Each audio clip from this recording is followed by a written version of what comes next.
Halk maslahatyna aýdylan sözleri adamlaryň içi ýanýar, häkimetleriň maska we kaska talaby zeýrendirýär. Hawala biziň her gün dukanyň öňünde daň bilen dörtte nowbata durmakdan başga aladamyz ýok. Biz aladasy ýaşaýarys diýip bir marly ýaşaýjy Azatlyk radiosynyň habarçysy bilen gurrundaşlykdy.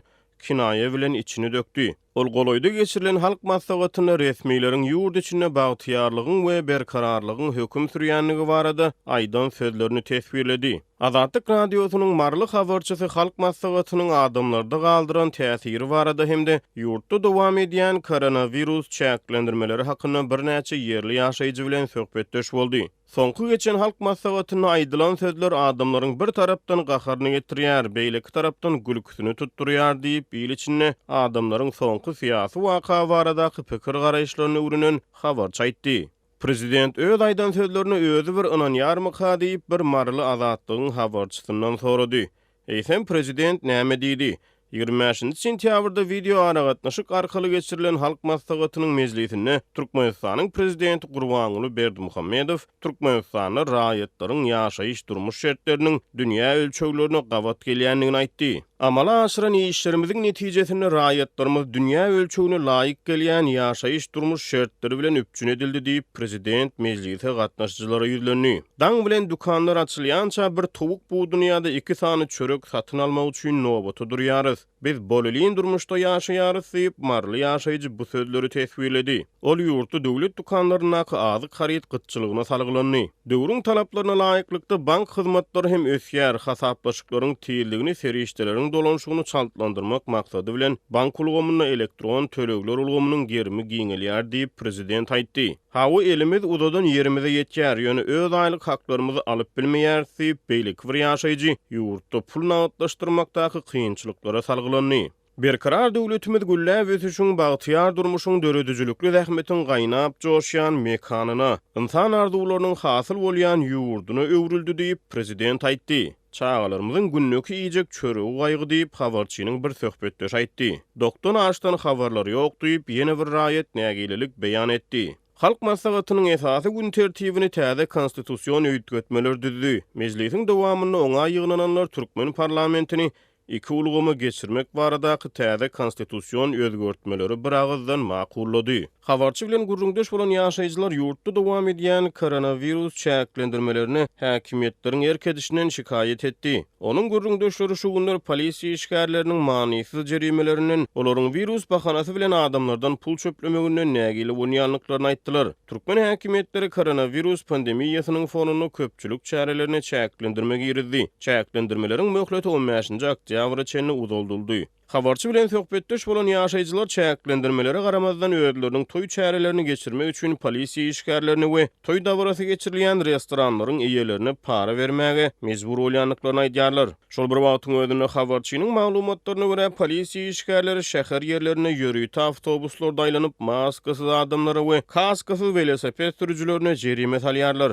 Ýantasak Azatlyk radiosynyň beýleki bir habarçysy 21 sentýabrda Mary şäherine polisiýa işgärleriniň kaskasyz tigir sürýän ýaşaýjylara jerime salýanlygyny habar berdi. Awtobuslu polisiýa işgärleri maskasyzlary kille geýilýän kaskasyz velosipedçileri çöpläp, bunyň dowamyny 50 adamy şäher polisiýa bölümine eltmeli we olary jerime ýazýarlar. Etraplarda işleýänler we ýaşaýjylar ýüz maskasyny kelle kaskasyny geýmeýärler. Hatda etrap polisiýa işgärleri hem maska geýmeýär. Haçany geýýär, haçany diňe uly ýola çykanlaryny ýa-da şähere çykanlaryny geýýärler diýip habarçy Mardan habar berdi. Ol welaýatyň beýleki etraplary bilen deňeşdirilen Mary we Bayramaly şäherlerine maska we kaska talabynyň iňen ýokurdygyny habar berdi. Habarçynyň maglumatlaryna görä pandemiýa döwründe köpçülik çäreleri çäklendirilýän wagtda koronavirusa garamazdan ýaşryn toý etmek isleýän ýaşaýjylar toý dawrasyny geçirmek üçin polisiýa işgärlerine müňlerçe manat para berýärler. Habarçy toý mekanlarynyň eýeleriniň mehmanlary restoranlaryň baş gapylaryny näde arka gapylarynyň kabul etmäge ruhsat berýänliklerini aýtdy. Hukuk goraýjy edaralaryň işgärleri karantini biznesa öwürdiler diýsek ýalňyşmaz diýip bir ýaşaýjy Azatlyk radiosynyň habarçysy bilen gurrundaşlykda aýtdy. Türkmen goşununda eserleriň asly korlukdan kösenýändigi, olaryň bir kanun ýagdaýda husus hojalyklarda günnükçe hökmünde isledilýändigi, şeýle-de ofitserleriň durly bahanalary bilen harby gullukçylardan para peşkes talap edýändigi barada maglumatlar gowuşýar. Azatlyk radiosynyň habarçylarynyň biri Balkan vilayatynyň Serdar etrafyndaky harby berkitmedäki ýagdaýlary öwrendi we ol ýerdäki gulluk geçen käbir eserler we olaryň hosarlary bilen söhbetdeş boldy. Onun toplan maglumatlarynda bellenilýär. Koronavirus pandemiýasynyň arasynda häzir eserleriň gulluk şertleri has hem kynlaşypdyr. Eserleriň üçinçiligi yaramaz. Sabun, şampunýaly saxta gigiyena teristlerini olaryň özleri, ene atalarynyň iýberýän pulunyň hasabyna almaly bolýarlar. Indi eserlerden öz hasabyna antiseptikleri, aksalin mazlaryny, rezin illikleri hem talap edýärler. Söhbetdeşlerimin biri pensiýasynyň agramly böleginiň eser oglundan talap edilen çykdyjylara gidýändigini aýtdy diýip, atlandyrylmasylygyny soran habarçymyz gurrun berdi. Ol 3000 töweregi eseriň gulluk geçen bu harby berkitmesinde iýmit ýagdaýynyň hem gözgynydygyny, harby gullukçylaryň açlykdan jebir çekýändigini aýtdy. Naharlaryň hil derejesi pes 3000 eseri 10 kilogram eti we 25 kilogram makarony 1 tonna goly suwa gaýnadyp berýärler. Soňky döwürden bäri çörek, çay, miwe şerbeti aslady berilmeýär. Eser naharyna towuk etiniň deregine adatça zirdi bile oklanýan tovugyň dyrnakly barmaklaryny goşup berýärler diýip habarçymyz belledi. Mundan başga da ofitserleriň bir kanun ýagdaýda eserleri, saxta hojalyklary, mal ýataklary arasyndamak, guruluşy etmek, ekin meýdanlarynda işlemek ýaly işlere günnükçe hökmünde iýberýändikleri hem bellenilýär. Eserler bir näçe gün möhlet bilen hojalyklary ugradylýar. Edilen işin hakyny ofitserler alýarlar. Ýönü bellemeli ýeri, eserler iň azyndan kadyly naharlaýarlar diýip, hojalyklarda işlänini gowurýarlar diýip habarçymyz naktady. Türkmenistanda iki ýagdaý hem resmi taýdan hasaby alınmady koronawirusyň öňüne alyş şäherleri bilen baglylykda girizilen hereket çäklendirmeleri hem ofitserleriň eserleriň hasabyna bir kanun gazanç etmegine ýol açandygy nykdalýar. Hereket çäklendirmeleri sebäpli eserleriň gulluk geçen harby bölümlerini barıp bilmeýän ene atalara hem aýt pullaryny ofitserleriň telefonlaryna geçirmek sorulýar. Ofitserler ol pullaryň ýarpysyndan gowragyny özüne alyp galýarlar we eserlere bu barada aýtmazlygy aýdyp haýbada aýtýarlar diýip bu ýagdaýlary başdan geçiren käbir eserler bilen söhbetde bolan habarçymyz gurrun berdi. Sol bir wagtda Türkmen goşununda ofitserleriň harby gulluk möhleti dolan eserleriň harby gullukdan wagtynda boşadylmagy üçin hem para soraýandyklary barada maglumatlar bar. Türkmenistanyň kronikasy neşri ofitserleriň gulluk möhleti dolan eserleriň ýylyň aýagyna çelini hem gullukda saklanyp biljekdigi bilen haýbada atyp olardan para peşkes soraýandyklaryny belleýär. Ýatlatdyk Türkmen prezidenti 16 sentýabrda çağırşy boýunça harby gullugy geçen harby gullukçylary Türkmenistanyň ýaragly güýçlerinden, beýleki goşunlaryndan we harby edarlaryndan harby gullukdan boşatmak we Türkmenistanyň raýatlarynyň harby gullugy nowatdaky çağırşy hakyndaky permana gol goýupdy. Galybertede azatlyň habarçylarynyň we çeşmeleriniň mundan ozalky maglumatlaryndan mälim bolşy ýaly Türkmen goşununda eserler, hususan da harby gullugy ýaňy başlan ýaş eserler didawşyny, eserleriň arasyndaky agalyk bilen bagly problemalardan ezir çekýär. Ýokarda beýan edilen ýagdaýlar boýunça Türkmenistanyň Gorunmak ministrliginden edilen ençeme finansyklary garamazdan hiç ýyl kommentariýa almak başartmady.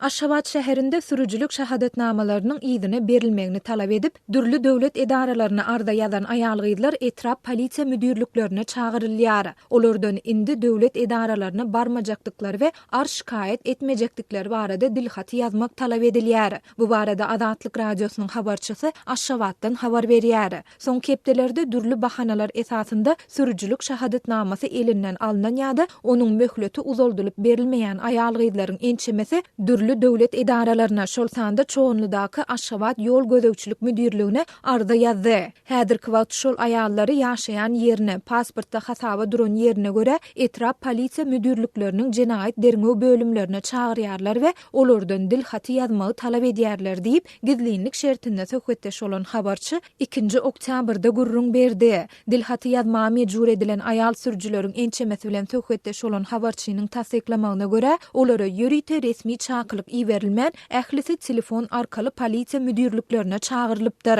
Dilhatyň mazmununda aýalgylar sürüjülük şahadatnamasy meselesi boýunça hiç bir edara arş şikayet bilen ýüzlenmejekdiklerini we ýol gözegçilik bölüminiň özlerini çağırmagyna garaşjakdyklaryny wada berýärler diýip habarçy aýtdy. Onuň sözlerine görä Bagtyarlyk etrap polisiýa müdürlügine çağırılan adından 5 aýalgy şeýle mazmunda dilhat ýazmagy reddedip özleriniň sürüjülük şahadatnamalary ýzyna berilýänçe döwlet edaralaryna arş şikayet etmegi dowam etdirjekdigi barada dilhaty ýazýar. Etrap polisiýasynyň işgärleri bu mazmunda dilhaty ýazan aýalgylara haýbat atyp, olaryň iş ýerlerine ýürüýte hat iýeriljekdigini we işden çykaryljakdygyny aýdýarlar. Şondan soň olar aýalgylardan özleriniň aýdyşýaly dilhaty ýazmagy hem talap etdiler diýip habarçy belledi. Adatlyk radiosu beýan edilen bu ýagdaýlar boýunça Aşgabat şäher we etrap häkimliklerinden şeýlede polisiýa müdürlüklerinden kommentari alyp bilmedi. Bellep geçsek ýakynda Türkmen News neşri hem 19 sentýabrda sürüjülük şahadatnamalarynyň täzelenmegini ýagny möhletiniň uzuldurmagyny talap edip 15 çemesi denanyň Aşgabat ýol gözegçilik müdürlügine ýüzlenendigini habar berdi. Müdürlüğün işgärleri aýallary görüp ähli gapylary ýapdylar we özleriniň işlemeýändigini aýtdylar.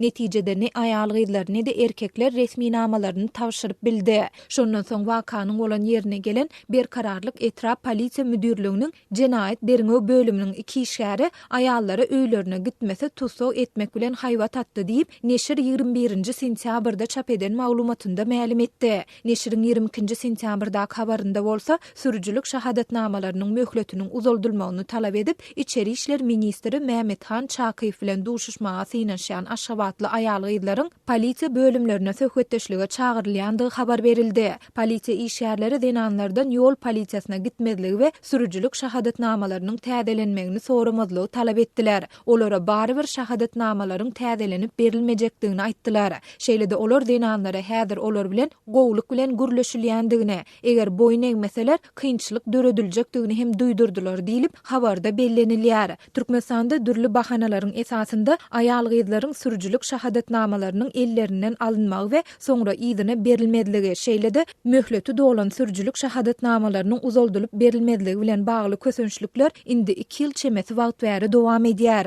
Bu barada Adatlyk radiosynyň ýurt içindäki habarçylary, türkmenistandlar we garaşsyz neşirler ýygyderli habar berýär. Adatlyk radiosu bilen söhbetdeş bolan Aşgabatly denanlar resmi namalaryny kabul eden emma täze sürüjülük şahadatnamalaryny bermeýän polisiýa işgärleriniň käbirleriniň munyň sebäbini asla düşündirmeýändigine, beýlekleriň ýokardan berilen tawşyrga salgylanýandygyny gurrun berdiler. Türkmenistanyň kanunlarynda aýallaryň we erkekleriň deň hukuklydygyna kepil geçilse-de denanlara garşy syýahat, egneşik we awtolog sürmek ýaly ençeme çäklendirmeleriň girdilendigi barada maglumatlar bar. Türkmen häkimetleri bu maglumatlary ne tasdiklaýarlar, ne de inkar edýärler. Bu barada ýurdun media serişdeleri hem mesele gozamaýar.